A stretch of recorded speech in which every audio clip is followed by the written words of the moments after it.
할렐루야. 오늘은 숨을 곳 없는 은혜라는 제목으로 함께 말씀을 나누고자 합니다. 이 시간 말씀을 통해 하나님을 더 알아가고 또 더 사랑하게 되시길 소원합니다. 요즘은 어딜 가나 CCTV가 없는 곳이 없습니다. 자동차에도 블랙박스가 있습니다. 사각지대를 찾기가 어려울 만큼 우리는 계속해서 카메라에 찍히고 우리의 흔적은 기록에 남고 있습니다. 우리나라에 설치된 공공 CCTV만 해도 160만 대 이상이 된다고 합니다. 직장인 기준 하루 약 100회 정도 자신도 모르는 사이에 카메라에 찍힌다고 해요. 자동차 블랙박스 등을 합치면 사실 언제 어디서든 카메라에 찍히고 있다고 해도 과언이 아니라고 합니다. CCTV는 140만 대 정도가 범죄 예방을 위해 설치되었는데 CCTV가 설치된 지역에서는 강도 65%, 절도와 폭행은 36%씩 감소했고 그 주변 지역에도 범죄가 줄어드는 효과가 있다고 해요. 그래서 사실 CCTV에 찍힌 사진으로 우리의 사생활 침해를 걱정하는 것보다는 안전을 위해 CCTV가 설치되어 있는 건물이나 거리를 더 선호하게 되죠. 혹시 CCTV를 의식해서 행동해 보신 적이 있으실까요? 보통은 크게 신경 쓰지 않고 행동하게 되긴 하지만 가끔은 일상생활 중에 CCTV를 의식할 때가 있기도 합니다. 저는 새벽 기도에 나오기 위해서 늘 주차 전쟁을 겪는 편인데요. 저녁 10시가 넘어가면 꼭 주차장 CCTV로 제 차가 새벽에 빠져나가기 어렵진 않은지 체크를 한번 하곤 합니다. 만약 어렵다면 그때 차를 빼서 이중주차를 하거나 밖으로 빼놓곤 해요. 그래서 자주 CCTV를 들여다보니 이제 다른 사람들도 혹시 볼까봐 엘리베이터에서는 코가 간지러워도 긁지 않게 되고 이상한 춤을 더 이상 추지 않게 되더라고요. 엘리베이터에서 내리고 나면 문이 닫힐 때까지 저희 집 현관을 비추게 되는데 그래서 도어락도 몸으로 잘 가리고 비밀번호를 누르는 버릇이 생겼습니다. CCTV뿐만 아니라 우리는 가게에서 물건을 고를 때도 혼자 구경할 때는 자연스럽게 잘만 물건을 들어서 요리조리 이리저리 잘 뜯어보곤 하는데 꼭 점원이 옆에 와서 지켜보고 있으면 갑자기 행동이 부자연스러워지면서 뭘 잘못한 것도 없는데 팔다리가 뻣뻣해지고 좀 삐끄덕대기 시작합니다. 저만 그런 거 아니죠? 우리는 누군가가 우리를 지켜보고 있다고 생각하면 행동을 더 조심하고 더 바람직하게 행동하려고 노력합니다. 저희 집에는 지금 친정아버지께서 와 계시는데요. 저는 요즘 아버지한테 그래도 우리 딸이 지혜롭게 아이들을 잘 키우고 가정을 잘 꾸려나가고 있구나 하고 좋은 평을 좀 받아볼까 하여 평소보다 조금 더 교양 있고 다정한 어머니의 역할을 연기하고 현숙한 아내의 연기를 하고 있습니다. 그런데 어쨌거나 CCTV에도 사각지대가 있고 우리 일상에는 아무도 보지 않는 순간들이 생기곤 합니다. 그럴 때 우리는 좀 편하게 행동하고 좀 더 날것의 말과 행동을 하게 될 때가 있습니다.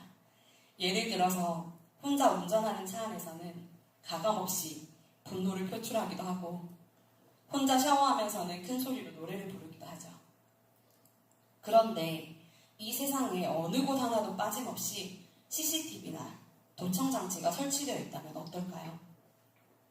마치 생활 관찰 프로그램을 찍는 연예인들처럼 온 집안에도 구석구석 카메라가 돌아가고 있다면 우리는 어떤 모습으로 살아가게 될까요?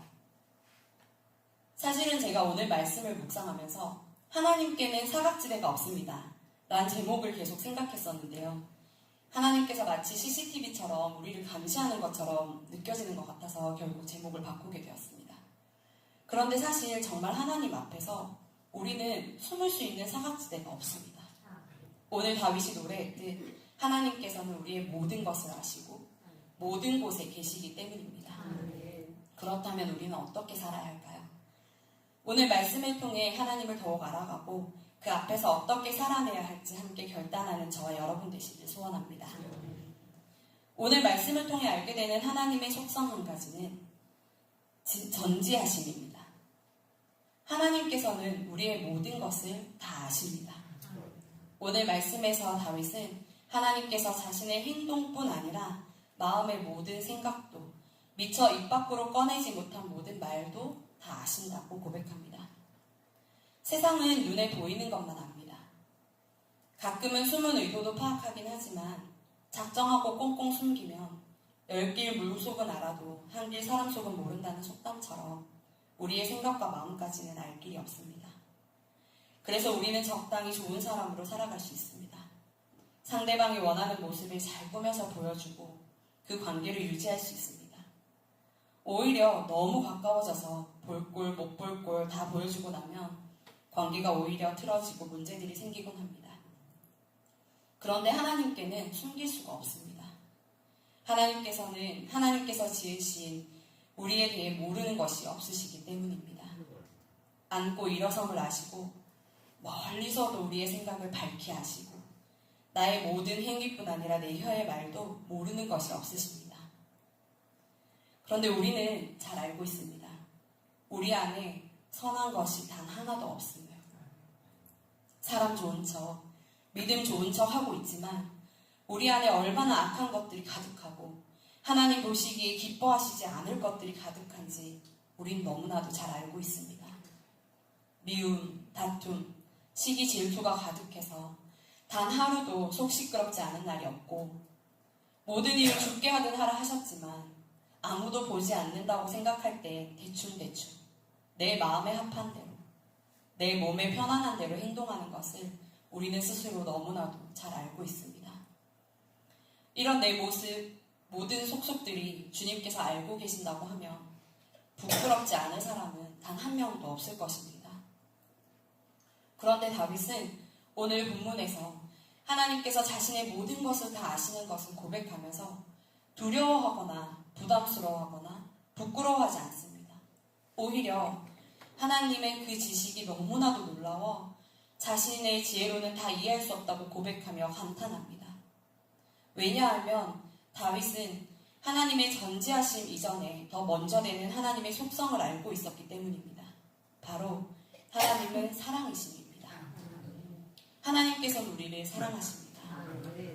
당신이 지으신 우리들을 하나뿐인 아들을 내어주실 만큼 사랑하시는 분이십니다.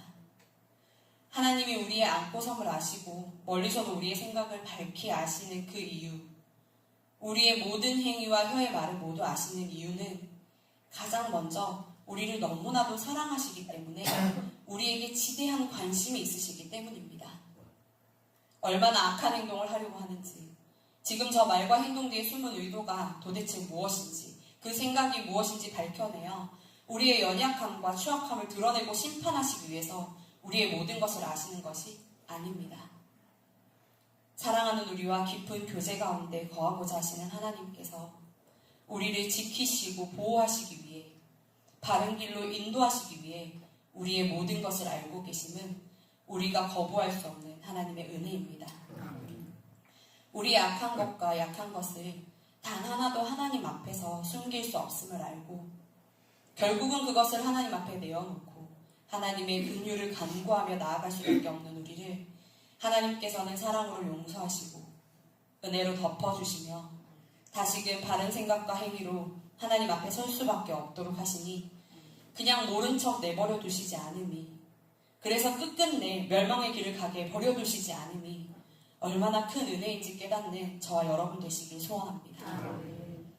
인생을 살아가다가 다윗처럼 누군가의 배신 때문에, 자신의 죄 때문에, 사람들의 비난 때문에, 혹은 여러 가지 오해 때문에, 혹은 육신의 연약함으로 인해, 혹은 믿음이 흔들릴 때, 차마 기도조차 한마디 내뱉을 힘이 없을 때 하나님께서는 이미 우리의 모든 말과 생각과 마음을 아시니 그것이 우리에게 말할 수 없는 위로가 됨을 고백합니다.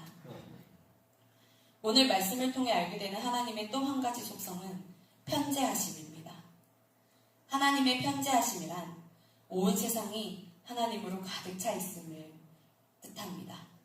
다르게 말하면 이 세상 어디에도 하나님이 계시지 않은 곳은 없습니다.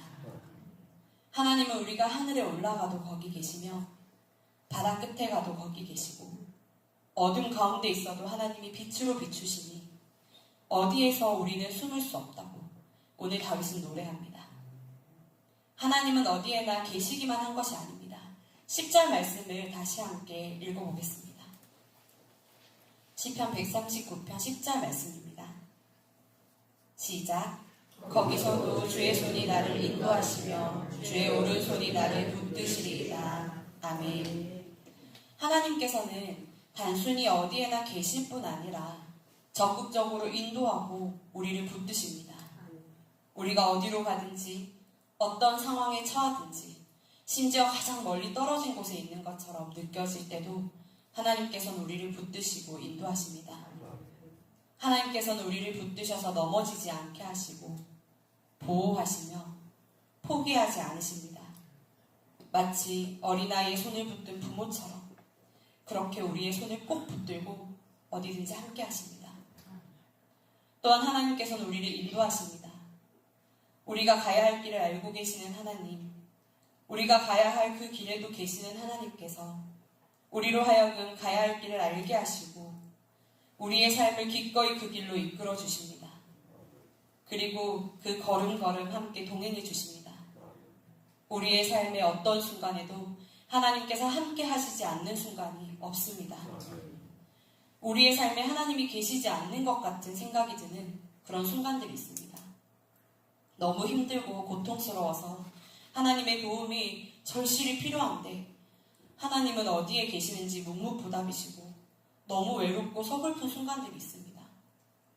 그러나 오늘 이 말씀을 통해 우리는 하나님께서 우리 곁에 계시지 않는 순간이 없음을, 우리가 홀로 남겨지는 곳이 결코 없음을 고백하게 됩니다. 다윗은 고백합니다. 내가 주의 영을 떠나 어디로 가며 주의 앞에서 어디로 피하리이까? 우리가 모든 힘을 다해서 하나님 앞에서 도망하고자 하여도 피하고자 하여도 우리는 결코 하나님을 떠날 수 없습니다. 그러니 우리의 이 작은 지식으로는 다 이해할 수 없을지라도 우리가 가는 그 어느 곳에서도 우리가 하나님을 떠날 방법이 없음을 기억하시고 분명히 지금 이곳에 하나님이 우리와 함께 하시며 우리의 모든 아픔과 슬픔과 괴로움을 아실 뿐 아니라 사랑과 긍휼로 간섭하여 주심에 그 피할 수 없는 은혜로 인하여 감사하시는 저와 여러분 되시길 소원합니다. 그렇다면 전지하시고 편지하신 하나님 앞에서 우리는 어떤 모습으로 살아가야 할까요? 첫 번째로 우리는 정직하게 살아가야 합니다. 사람들은 속일 수 있지만 하나님을 속일 수 없습니다. 하나님 앞에 두려움과 떨리는 마음으로 정직하게 살아가야 합니다. 그러나 과도한 죄책감과 두려움에 눌리는 그런 마음은 마귀가 주는 마음입니다. 그 마음으로 인하여 하나님 앞에 나아갈 수 없다면 물리치고 기도하십시오. 그러니 하나님을 경외하는 마음으로 그러나 사랑과 은혜의 하나님 앞에 정직하게 나아가는 저와 여러분 되시길 소원합니다. 두 번째로 하나님과 동행하는 삶을 살아야 합니다. 하나님은 교회에만 계시지도 않고 가정에만 계시는 분도 아닙니다. 어디에나 계시기에 우리는 아무도 보지 않는 곳에서도 하나님을 기억하며 우리의 삶 전체에서 하나님과 동행하며 살아가야 합니다. 지금 이 말과 행동과 생각이 하나님께서 기뻐하시는 것인지 늘 생각하며 살아갈 수 있길 축복합니다. 세 번째로 하나님의 인도하심을 신뢰하며 순종하며 살아가야 합니다. 하나님께서는 우리의 앞길을 다 알고 계시며 인도하시는 분이심을 믿고 우리의 생각과 판단을 의지하지 않고 하나님을 신뢰하며 살아가야 합니다. 말씀과 기도를 통해 우리를 지도하시는 성령님의 인도하심을 깨닫는 은혜가 있기를 축복합니다. 또한 깨달아질 때 즉각적으로 순종할 수 있는 저와 여러분 되시길 소원합니다. 말씀을 마무리하고자 합니다. CCTV는 평범한 사람들에게는 일상을 지켜주고 보호하는 좋은 도구이지만 범죄자에게는 없애버리고 싶은 장애물입니다. 하나님께서 전지하시고 편지하심은 죄인들에게는 두렵고 떨리는 일이지만 믿는 자들에게는 은혜이고 축복입니다. 그러니 사각지대 없는 도망갈 수도 숨을 수도 없는 그 은혜에 감사 감격하는 저와 여러분 되시길 소원합니다. 한없는 사랑으로 우리를 선한 길로 인도하시며 가장 좋은 것으로 만족해 하시기 위하여 우리를 깊이 아시고 언제나 동행하시는 하나님께 순종함으로 나아가는 저와 여러분 되시길 주님의 이름으로 축복합니다. 기도하겠습니다.